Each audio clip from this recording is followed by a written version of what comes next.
दरवाज़ो खुलियल आहे मन कोई अची निकिरे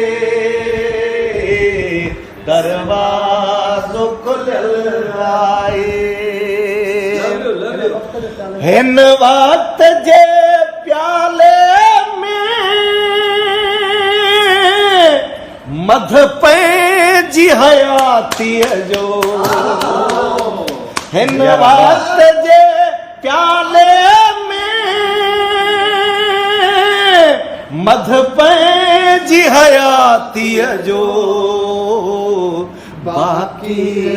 की बचल आहे यार वाह वाह वाह वाह वाह बाकी की बचल आहे यार वाह मन कोई अची निकिरे दरवाज़ो यार वाह।